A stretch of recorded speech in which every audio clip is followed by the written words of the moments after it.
Evangelho de João, capítulo 7, do verso 37 ao verso 39, diz assim o texto: No último dia, o grande dia da festa, levantou-se Jesus e exclamou: Se alguém tem sede, venha a mim e beba.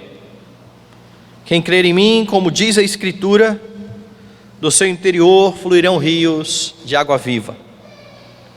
Isto ele disse com respeito ao Espírito que haviam de receber os que nele crescem, pois o Espírito até aquele momento não fora dado, porque Jesus não havia sido ainda glorificado.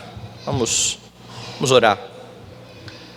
Eterno, soberano Senhor, exaltamos o Teu nome, agradecemos, ó Deus Santo, ao Senhor, porque mais uma vez, na noite do dia do Senhor, nos dirigimos ao Senhor, reunidos aqui como igreja, como Teu corpo, como povo que foi comprado e remido pelo sangue do Salvador Jesus Cristo.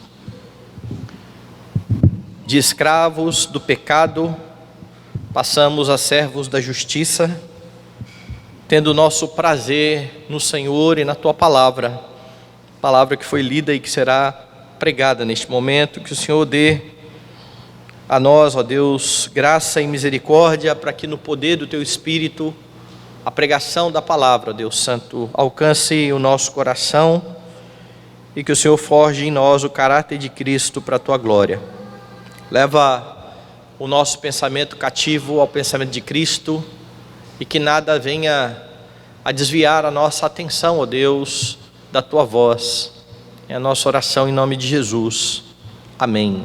Meus irmãos, aqui no capítulo 7 do Evangelho de João, nós estamos vendo os relatos de João referentes à festa dos tabernáculos, uma das mais importantes festas dos judeus, das três grandes festas dos judeus: Páscoa, Tabernáculos e Pentecostes. Essas eram as maiores festas e eram festas que exigiam dos judeus irem até Jerusalém para participar destas comemorações, destas festividades.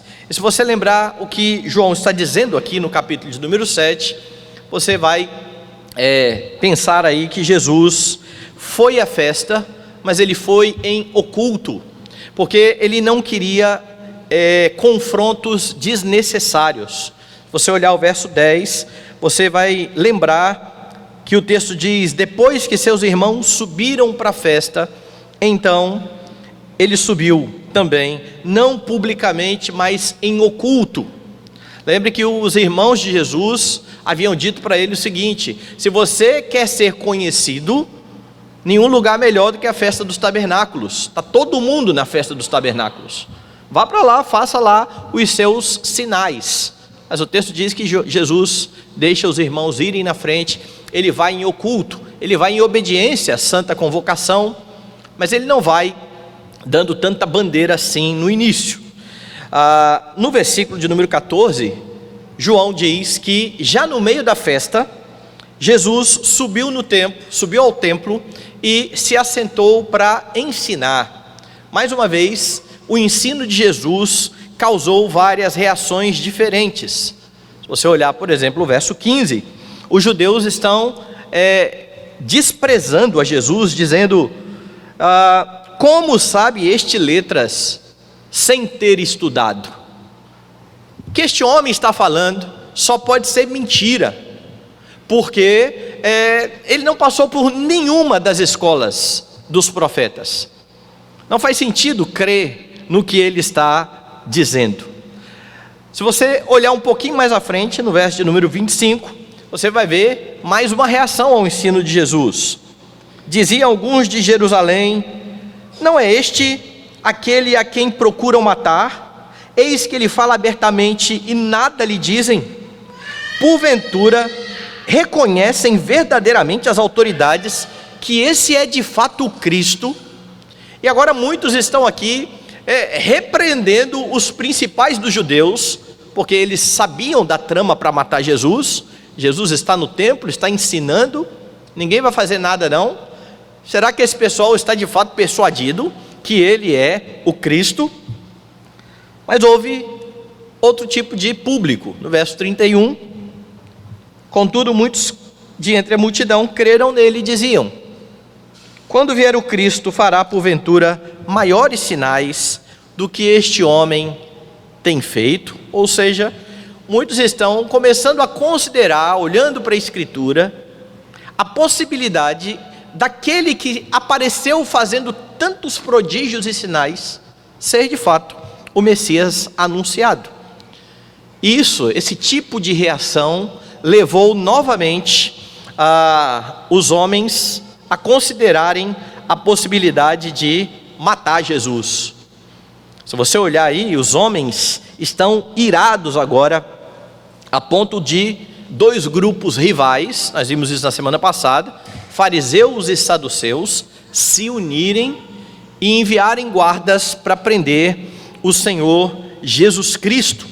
Então estes rivais estão ali, e se você olhar nos versículos 32 a 36, você vai perceber que estes homens começam também a debochar da mensagem de Jesus, porque Jesus nesse momento vai dizer de forma muito solene e grave que ele ainda estava entre eles, mas que haveria um momento em que os judeus o procurariam e que não o encontrariam. Então o deboche é o seguinte: para onde esse homem acha que vai, que a gente não possa achar?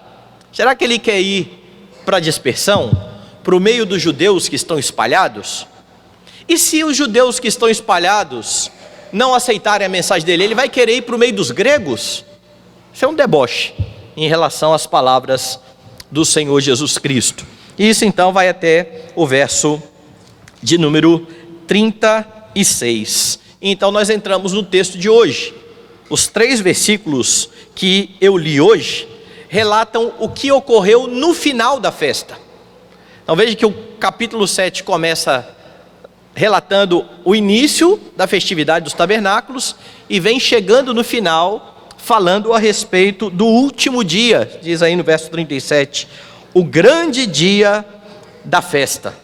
E este é um daqueles textos marcantes da Escritura e do Evangelho de João, bastante citado pelos crentes. É o texto em que Jesus vai dizer: se alguém tem sede, venha a mim e beba.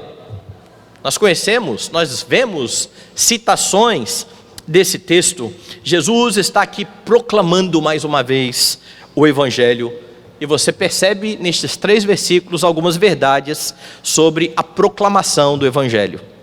Quais são estas verdades? A primeira delas: a proclamação, a pregação do Evangelho, ela chama pecadores ao arrependimento. Dê uma olhada no verso 37 de novo. No último dia, o grande dia da festa, levantou-se Jesus e exclamou: se alguém tem sede, venha a mim e beba. João está então de novo registrando que no fim da festa, Jesus conclama todos que ali estão: se alguém tem sede, venha e beba. E é interessante porque Jesus já vinha sofrendo muita rejeição. E dentre esses que estão ouvindo esta convocação para vir e beber, estão estes que estão rejeitando o Senhor Jesus Cristo. Ele convoca os homens a se arrependerem dos seus pecados e irem a Ele. Por que eu estou dizendo que eles têm que se arrepender dos seus pecados, se o texto não está dizendo tão claramente assim: arrependei-vos e crede? Porque a Escritura vai mostrar que a fim de ir até Cristo, é necessário que o homem entenda a sua situação, o seu estado de pecado e de miséria diante do Senhor. E é por isso que você tem uma proclamação não direcionada a um grupo, mas uma proclamação geral: se alguém tem sede, se alguém tem sede. É assim que se proclama o Evangelho, ou seja, todos os homens precisam ser convocados, notificados a se reconciliarem com Deus. Todos eles recebem o convite da graça para abraçar a Cristo. O evangelho, ele precisa ser proclamado a várias classes de pessoas. Aqui você tem líderes, fariseus, saduceus, você tem o povo, e indistintamente Jesus está chamando cada um destes homens ao arrependimento. O chamado externo, a pregação do evangelho, é um chamado universal, deve ser feito a todos os homens. E este chamado, como eu disse, conclama os homens a se arrependerem. É por isso que Jesus está dizendo: se alguém entende que tem sede, se alguém se reconhece sedento, é este o chamado, é esta a conclamação. Jesus está dizendo: vocês precisam olhar para a vida de vocês e reconhecer que há uma profunda sede na alma de vocês. E por que o homem está sedento? Porque lá no Éden, Adão rejeitou a fonte de água viva. Adão quis andar pelos seus caminhos, e desde então o homem procura algo que possa saciar a sua sede. E a despeito de esta sede ser então comum a todo pecador, desde a queda, os homens tentam de várias maneiras matar a sua sede sem ir a Cristo. Eles tentam matar a sua sede desconsiderando o Senhor e a sua lei. E a salvação não é para esse tipo de gente. A salvação é para todo aquele que reconhece o seu estado de pecado e de miséria e bebe de Jesus Cristo a água viva. É por isso que ele está dizendo: se alguém tem sede, venha a mim e beba. Há muitas pessoas que estão aderindo à igreja sem o reconhecimento da sua situação de pecado. Nós temos nas igrejas chamadas evangélicas ou protestantes um número grande de pessoas que frequentam os templos, que falam como se fossem crentes, que conhecem o dialeto, o evangeliquez, fala como crente, mas que não reconhece a sua situação. Eu conheço uma pessoa que sempre que falava da sua ida para a igreja evangélica, ela era católico-romana, essa pessoa antes, ela falava como se simplesmente tivesse mudado de grupo religioso, não que tivesse entendido a sua situação de pecado e de miséria, se arrependido e abraçado a Cristo. Ela já era uma pessoa boa, ela continua uma pessoa boa, só que ela era uma pessoa boa católico-romana e agora ela é uma pessoa boa presbiteriana. Não é assim. O homem precisa reconhecer o seu estado, a sua sede e se arrepender. Mas muitas igrejas têm ensinado os homens que Jesus é simplesmente alguém que está disposto a só melhorar as suas vidas, sem mencionar a necessidade de entender o seu pecado, que diante de Deus a única coisa que eles merecem é a ira do Senhor Todo-Poderoso e do Santo Deus. Não se tem mostrado aos homens que a única forma de matar a sede é reconhecendo o pecado e crendo no Senhor Jesus Cristo. Mas note algo importante aqui no texto. João está fazendo questão de frisar, de destacar quando foi que Jesus fez esta declaração. Veja aí no texto de novo. No último dia, o grande dia da festa. A festa dos tabernáculos estava se findando, encerrando. A festa dos tabernáculos durava 7 dias. E ela era seguida de uma santa convocação no 8º dia. Então, durante 7 dias, eles levavam sacrifícios. Durante esses 7 dias, 70 animais eram sacrificados. No 8º dia, havia uma convocação ou uma santa convocação para que o povo se reunisse. Durante esses 7 dias, o povo se abrigava em tendas. Por isso que é a festa dos tabernáculos. Lembre que Deus deu essa festa quando o povo estava no deserto. O povo habitava em tendas. E essas tendas, elas eram armadas ao redor do tabernáculo, onde ficava a arca do Senhor. Posteriormente, depois que foi construído o templo, as tendas começavam a ser armadas nos locais mais vazios da cidade. Então haviam locais na cidade onde as pessoas iam e armavam as suas tendas, porque esta era uma ordenança: 7 dias vocês irão habitar em tendas. E isso era para que o povo lembrasse, rememorasse a sua peregrinação no deserto. A festa dos tabernáculos, ela é chamada também de festa das colheitas. Ela marcava o fim da abundância da colheita. E tudo isso então era para lembrar ao povo como Deus havia providenciado tudo para que o povo vivesse bem no deserto, ainda que estivesse no deserto. Tudo isso vinha à mente do povo. O problema é que com o tempo, algumas cerimônias não prescritas por Deus começaram a ser inseridas na festa. E numa destas cerimônias, que não foi Deus quem prescreveu, mas que o povo começou a fazer, pensando lá nos tempos do deserto, cerimônia essa que nos tempos de Jesus estava bastante em voga. O sacerdote tomava um vaso de ouro, enchia esse vaso com água do tanque de Siloé. E aqui há algo interessante, porque se você lembrar de capítulos anteriores, João começa a relatar algumas coisas que estão acontecendo desde lá do tanque de Siloé. Foi lá no tanque de Siloé que ele curou aquele homem, certo? E que deu toda a confusão, porque ele curou num dia de sábado. Então o sacerdote ia ao tanque de Siloé, que ficava perto do templo, enchia então este vaso de ouro, trazia ao templo, e ele então era recebido no templo ao som de chofar, aqueles chifres que eles tocavam. E o povo então pronunciava junto as palavras de Isaías capítulo 12. Vai lá em Isaías capítulo 12, eu li na liturgia, mas eu quero relembrar isso aqui a você. Isaías capítulo 12. Então imagine a cena: o sacerdote foi ao poço, trouxe a água do poço de Siloé, o povo recebeu, as trombetas tocaram, e o povo então dizia: vós com alegria tirareis águas das fontes da salvação. Era essa a cerimônia. As palavras de Isaías 12:3 se faziam ecoar. E por que eles foram inserindo estas cerimônias?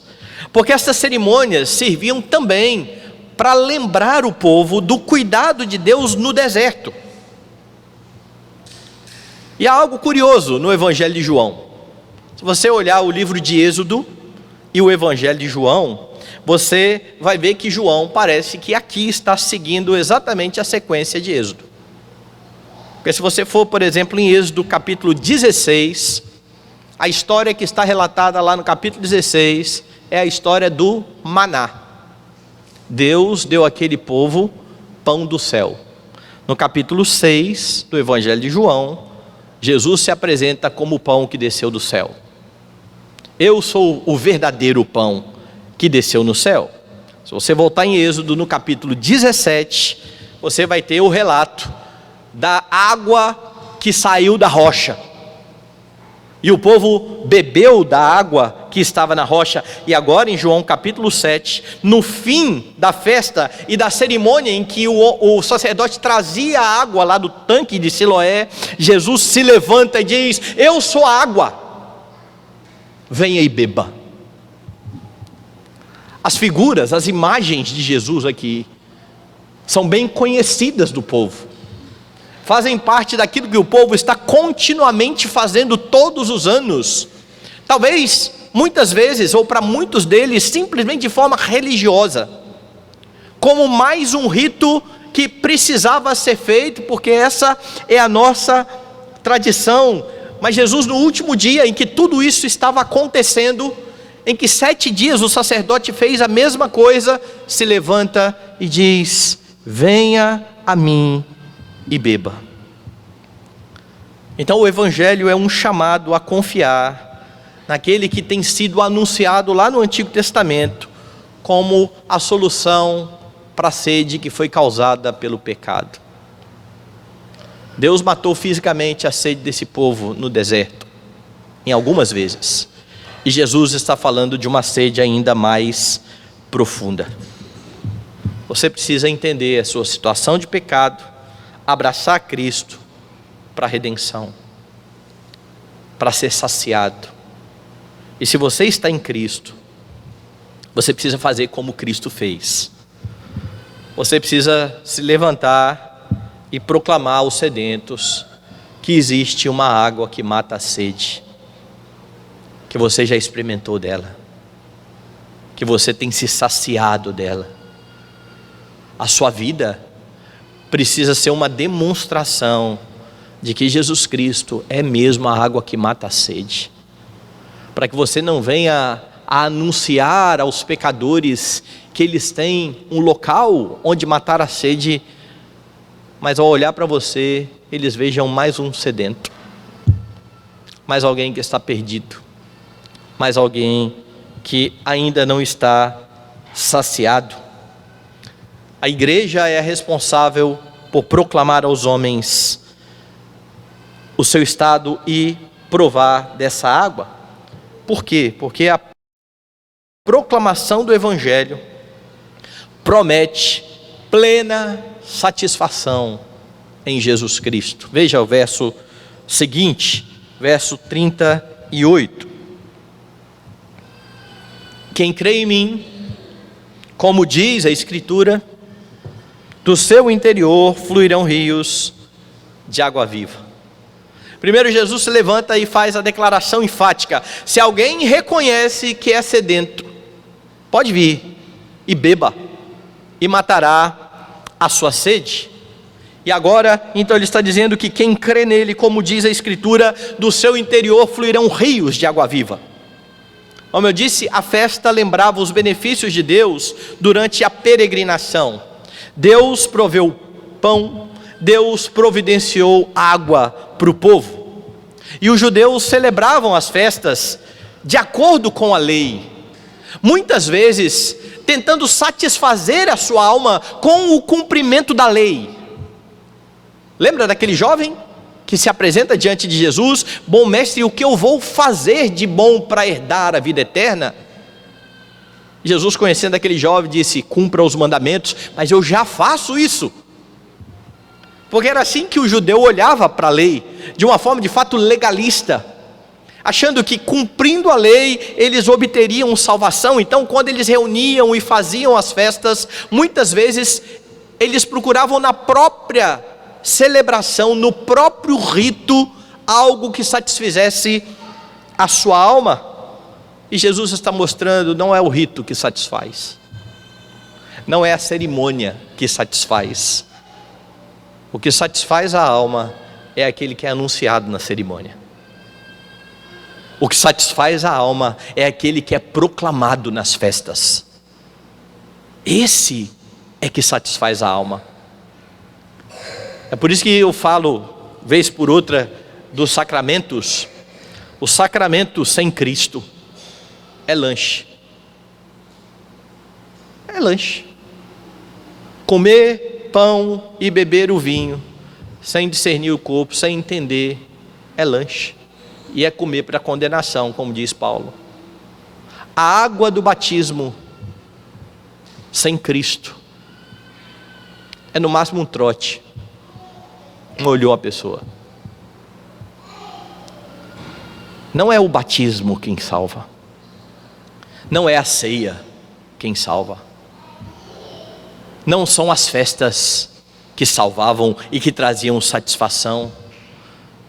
Era preciso crer naquele de que a Escritura dizia, aquele para quem as festas todas apontavam. A graça de Deus estava disponível em Jesus Cristo.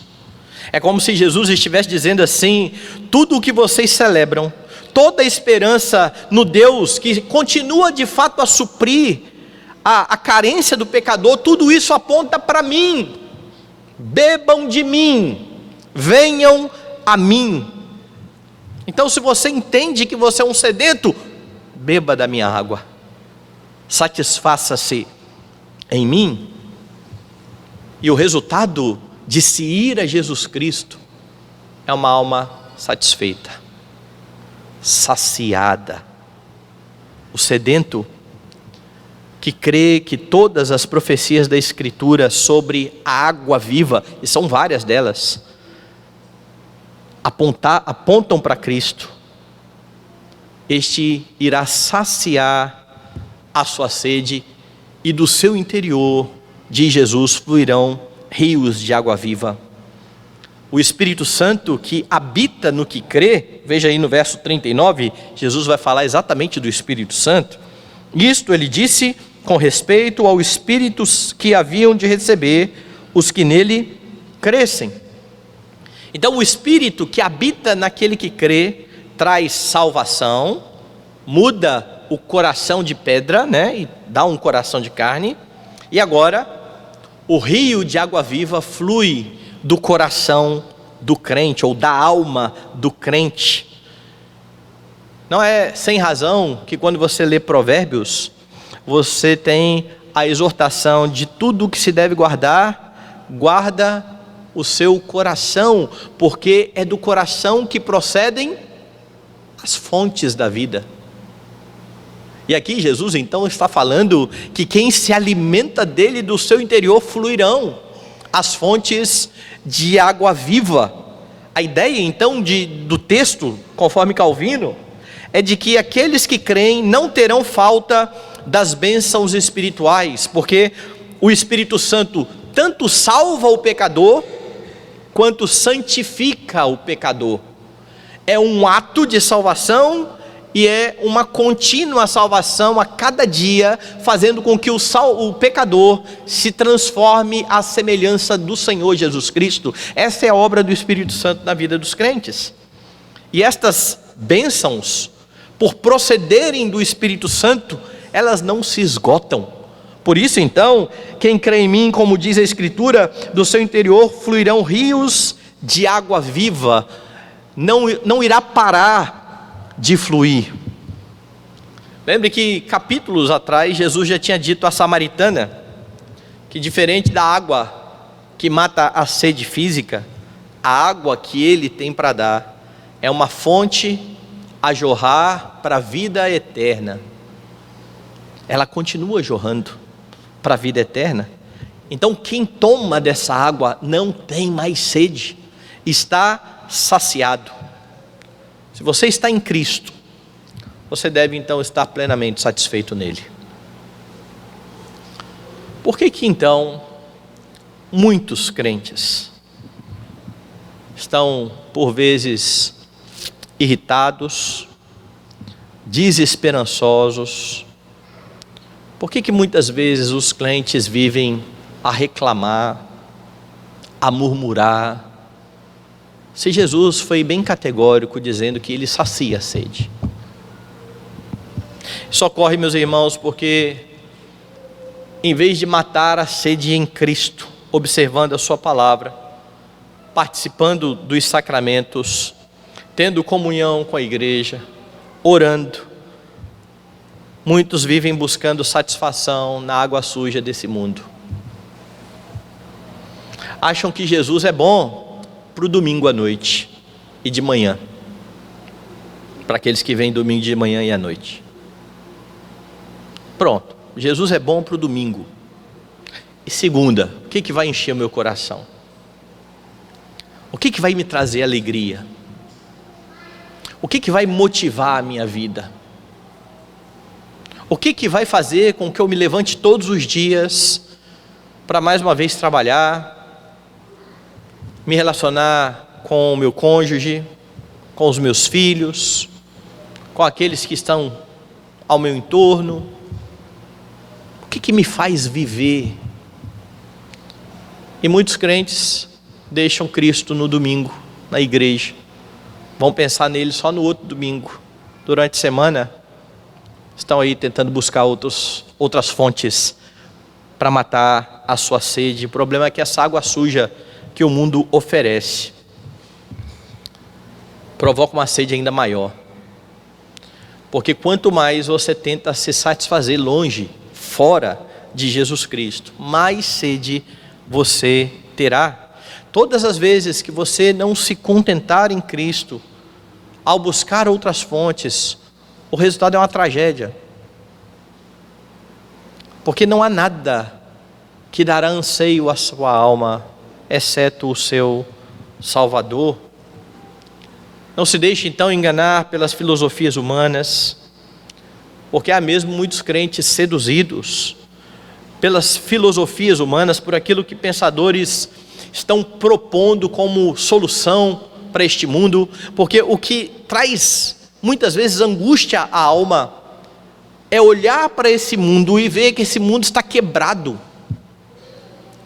Há tristeza, há pobreza, há famílias destruídas, há drogas, os problemas são inúmeros, e então isso faz com que a alma comece a ficar inquieta, e a solução para isso é o Evangelho.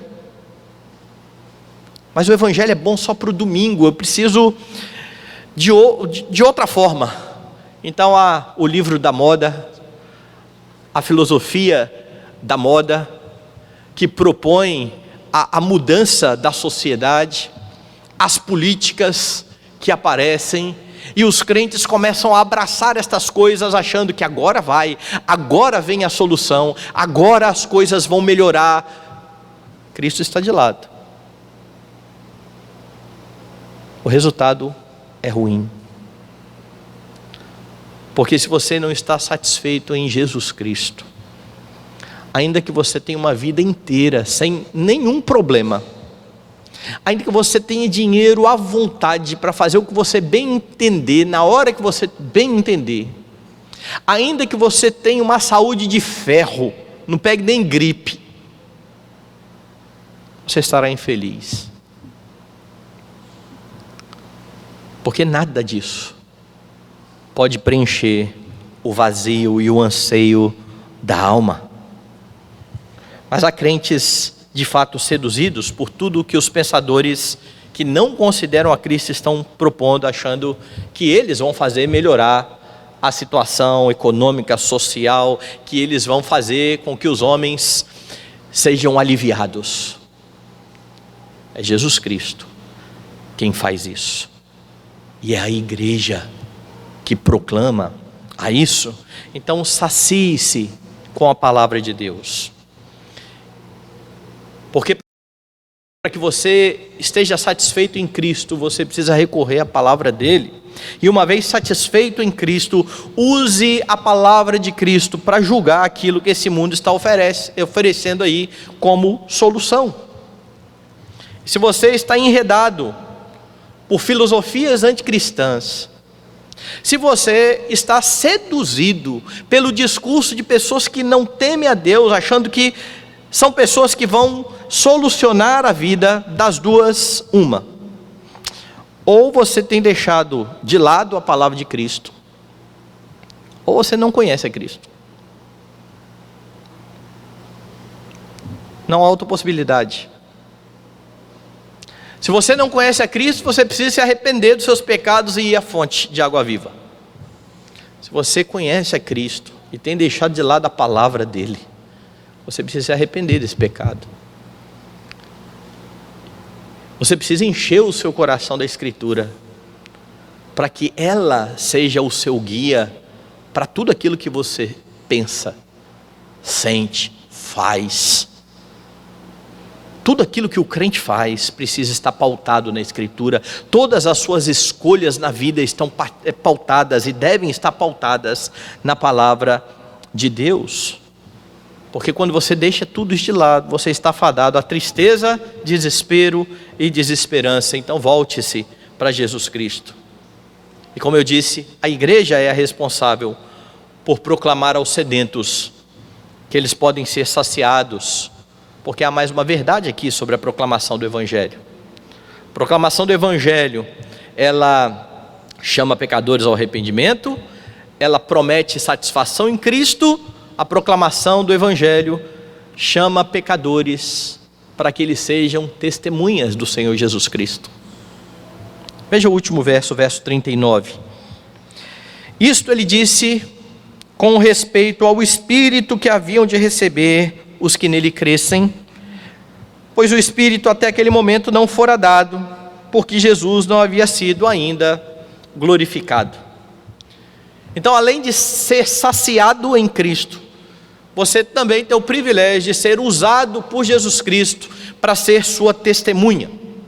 João está dizendo aqui no verso 39, que aquilo que Jesus falou sobre a água que mata a sede, dizia respeito ao Espírito Santo, que ainda não tinha sido dado, porque Jesus ainda não tinha sido glorificado, e isso precisa ser muito bem entendido,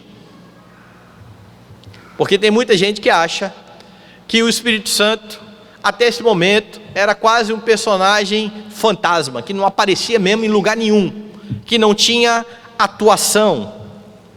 Você precisa lembrar que se o Espírito é o Deus eterno, e Ele sempre atuou, mesmo no Antigo Testamento, e isso é claro, bem claro na Escritura.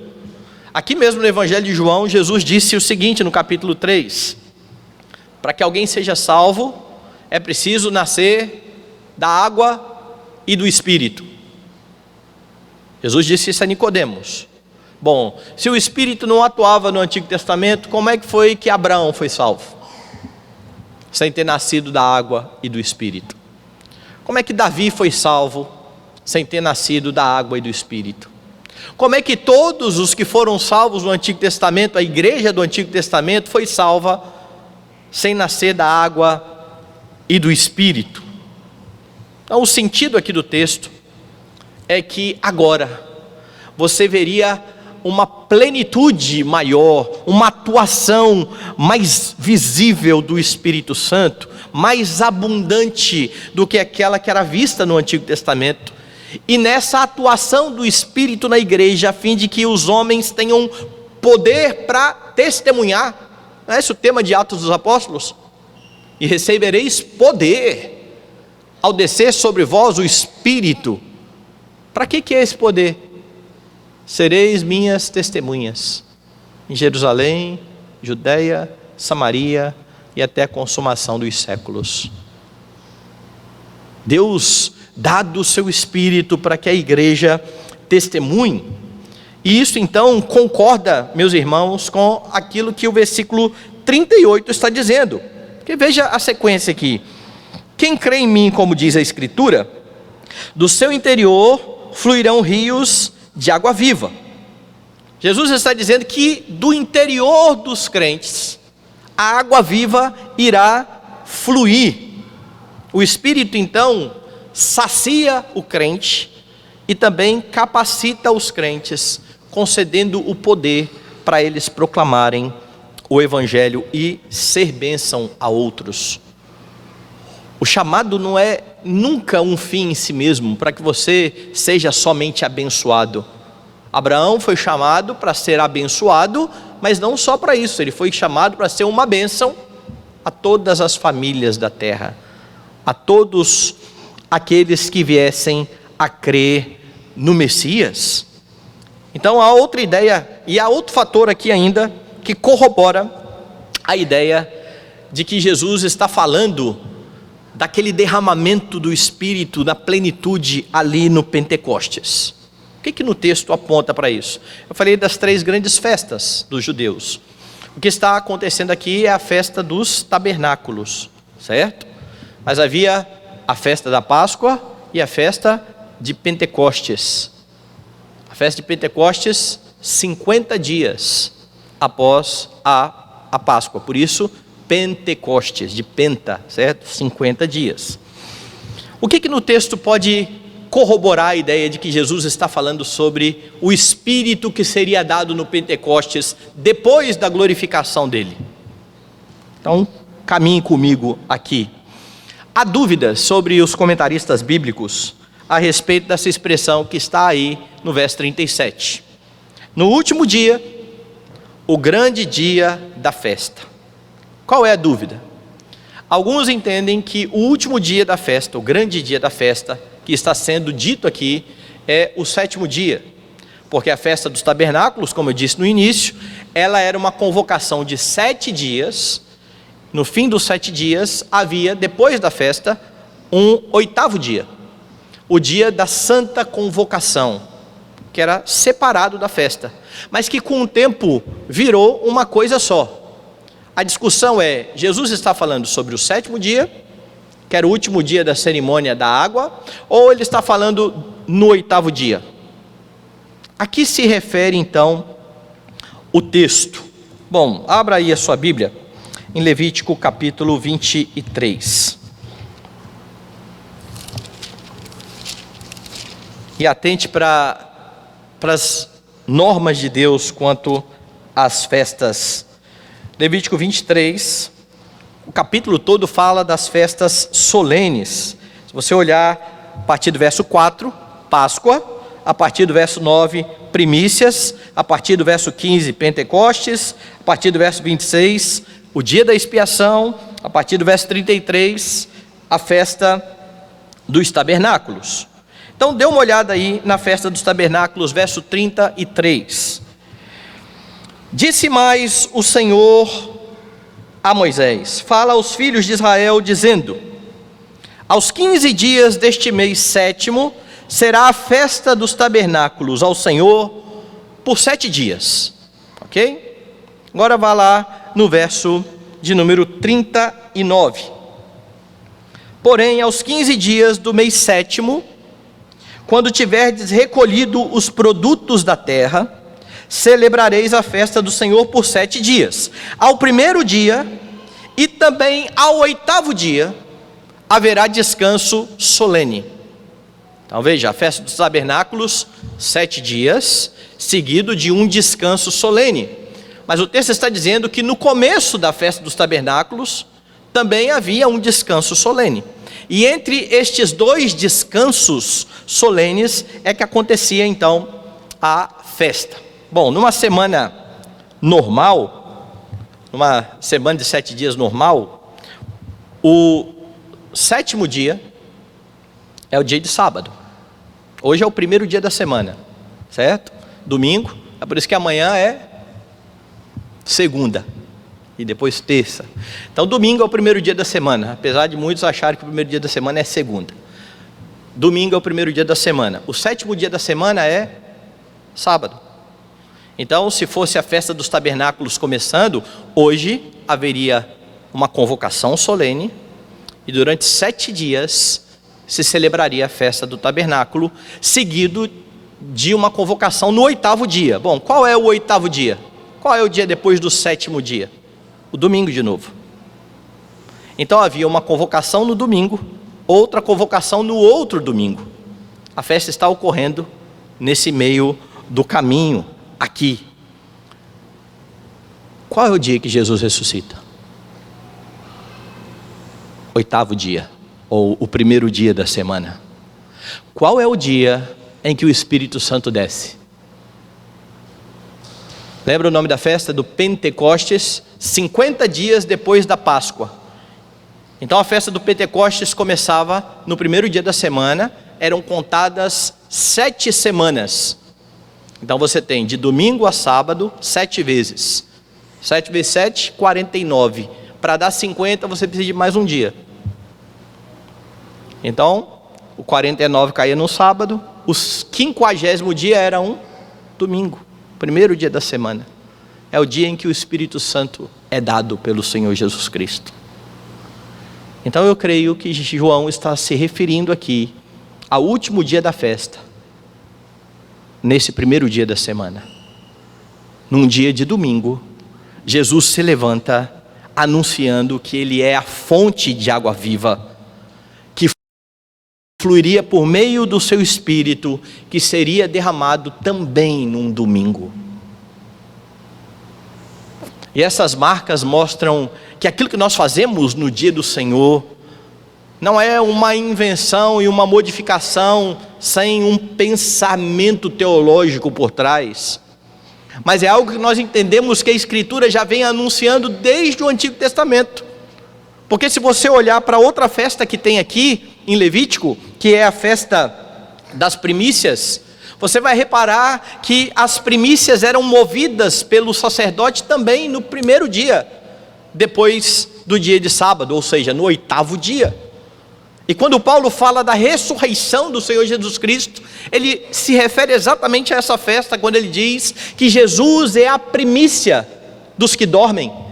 E se Jesus ressuscitou, é a garantia de que nós ressuscitaremos, da mesma forma que o primeiro molho que era entregue pelo sacerdote, era a demonstração da fé, de que aquele povo cria, que se vieram os primeiros frutos, Deus vai mandar outros frutos. Então qual é o último dia da festa aqui? Ou o grande dia da festa? O primeiro dia da semana. Jesus estava aqui anunciando a descida do Espírito Santo. E o que me faz crer mais nisso? Abra aí a sua Bíblia em Efésios. João está dizendo que Jesus estava se referindo ao Espírito que ainda não havia sido dado, porque Jesus ainda não havia sido glorificado. Quando você vai no capítulo 4 de Efésios, Paulo vai falar a respeito da unidade da igreja. E a partir do verso 7, você tem algo interessante. E a graça foi concedida a cada um de nós, segundo a proporção do dom de Cristo. Por isso diz: quando ele subiu às alturas, levou cativo o cativeiro e concedeu dons aos homens. O que é Jesus ter subido às alturas, senão a sua glorificação? Paulo está se referindo à glorificação.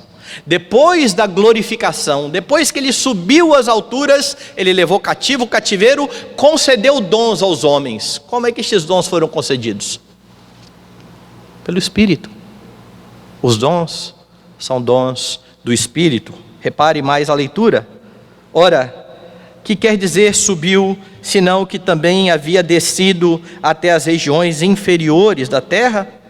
Aquele que desceu é também o mesmo que subiu acima de todos os céus para encher todas as coisas, e ele mesmo concedeu uns para apóstolos, outros para profetas, outros para evangelistas, outros para pastores e mestres, com vistas ao aperfeiçoamento dos santos, para o desempenho do seu serviço, para a edificação do corpo de Cristo, até que todos cheguemos à unidade da fé e do pleno conhecimento do Filho de Deus, à perfeita varonilidade, à medida da estatura da plenitude de Cristo, para que não mais sejamos como meninos agitados de um lado para o outro e levados ao redor por todo o vento de doutrina, pela artimanha dos homens, pela astúcia dos que induzem ao erro.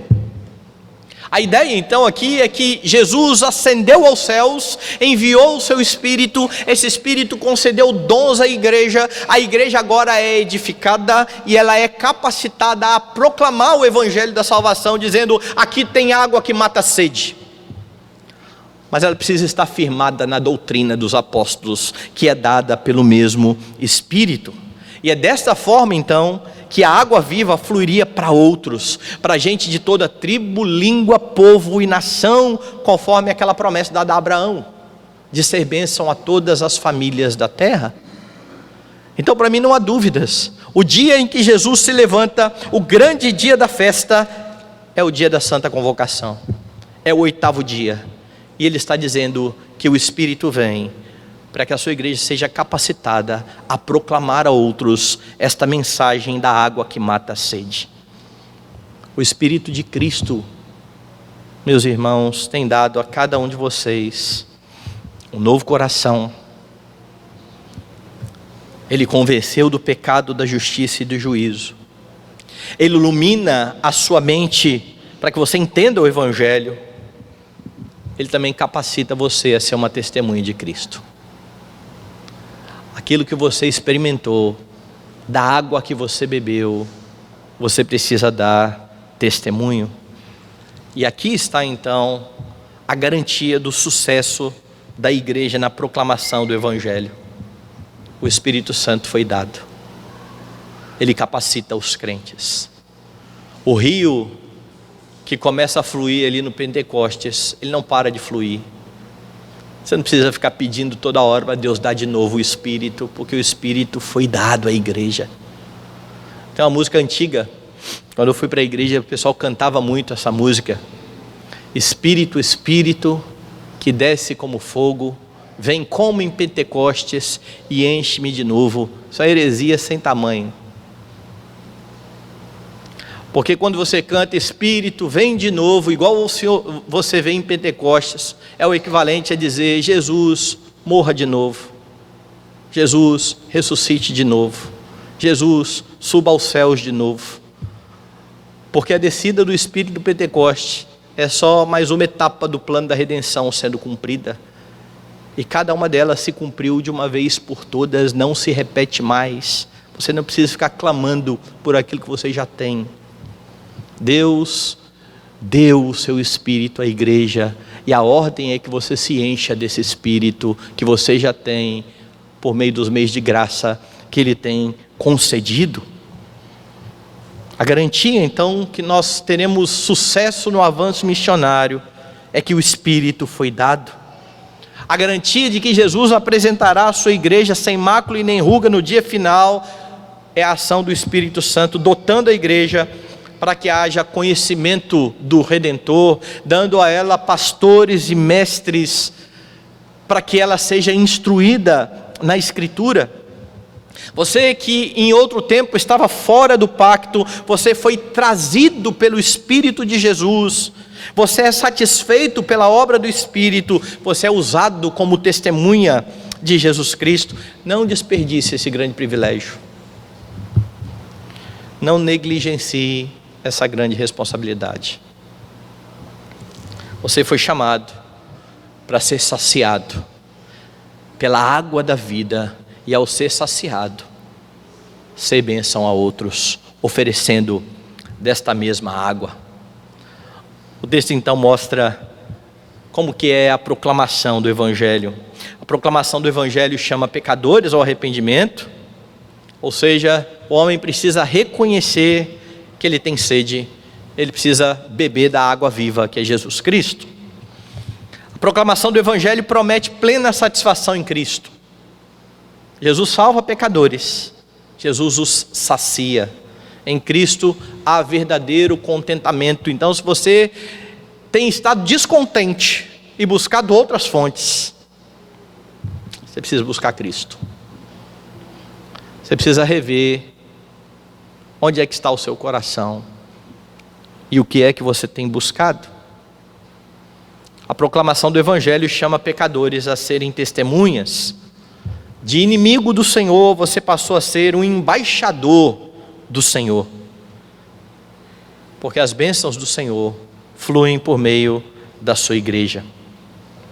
É a proclamação do Evangelho, meus irmãos, que anuncia Jesus, aquele que satisfaz a sede humana. Muitos crentes, por causa do pecado ainda remanescente, por vezes ainda procurarão matar a sede em outras fontes, com a água desse mundo. Como eu disse, o resultado, mais sede. Entretanto, a promessa de Cristo é que tudo isso será consumado. A boa obra que Ele começou há de ser completada em nós. E você pode ter certeza disso, porque Jesus já falou o final. Vai lá em Apocalipse, no capítulo 21. E veja o que é dito aqui, no verso de número 6. Disse-me ainda: tudo está feito, eu sou o alfa e o ômega, o princípio e o fim. Eu, a quem tem sede, darei de graça da fonte da água da vida. Lá no capítulo 22, no verso 17. O Espírito e a noiva dizem: vem. Aquele que ouve, diga: vem. Aquele que tem sede, venha. E quem quiser, receba de graça da água da vida. Quando Jesus levantou e disse: quem tem sede, beba, Ele fazia ecoar as palavras de Isaías 55. Todos vós que tendes sede, vinde às águas. E vós, os que não tendes dinheiro, vinde comprar e comer. E sem dinheiro e sem preço vinho e leite. Mas para aqueles que não reconhecem que estão sedentos, que têm se contentado aí com a água suja do mundo, que sacia a sede por alguns instantes, mas que logo faz a pessoa ter mais sede, a notícia não é boa. Quando Jesus contou a parábola do rico e do Lázaro, ele disse que o rico estava em tormentos no inferno, e o seu clamor foi o seguinte: Pai Abraão, tem misericórdia de mim, manda Lázaro que molhe em água a ponta do dedo e me refresque a língua, porque estou atormentado nessa chama. Ele clamou, mas ele não foi atendido.